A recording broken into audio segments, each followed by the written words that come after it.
पावसाळ्यामध्ये अडिनियमची घ्यावयाची काळजी. आता आपण नेमकी कोणती घेणार आहोत? पावसाळ्यामध्ये काय होतं, आता हे जे फुलं येऊन गेलेले आहेत हे वरचेवर आपल्याला हे काढून टाकायचे. पावसामुळे काय होतं, हे फुलं सडतात, मग इथून फंगस लागू शकतं.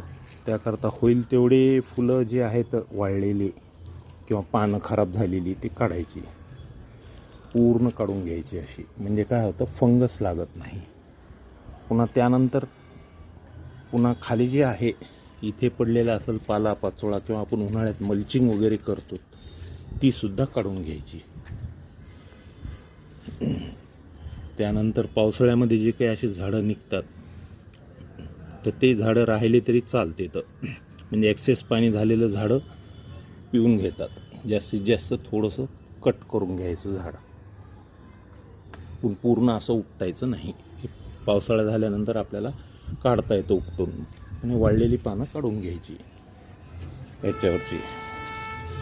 हे जवळपास माझ्याकडे 4 ते 5 वर्षाचं प्लॅन्ट आहे. 3-4 पूर्ण वाळलेली पानं काढून घ्यायची.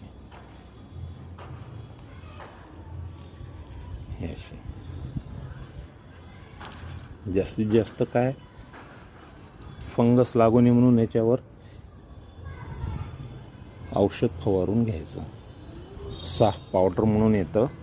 साफ पावडर 1 चमचा छोटा 2 लिटर पाण्यामध्ये मिक्स करायचं आणि याच्यावर स्प्रे करायचा. किंवा मग कोरडं साफ पावडर जरी आले याच्यावर टाकून देऊ शकतो आपण. आणि उन्हाळ्यामध्ये विशेष म्हणजे पावसाळ्यामध्ये विशेष म्हणजे कोडेक्स चेक करायचे. नरम झालं की समजून घ्यायचं याच्यामध्ये काहीतरी फॉल्ट आहे. त्यामुळे हे कोडेक्स कडक आहे का नाही हे चेक करायचे 8 ते 10 दिवसाला असे सर्व. आता हे जे लागलेलं आहे हे उन्हाळ्याचं वातावरणानं झालेलं आहे. जास्त ऊन झाल्यामुळे याला काही होत नाही, कोडेक्स कडक आहे.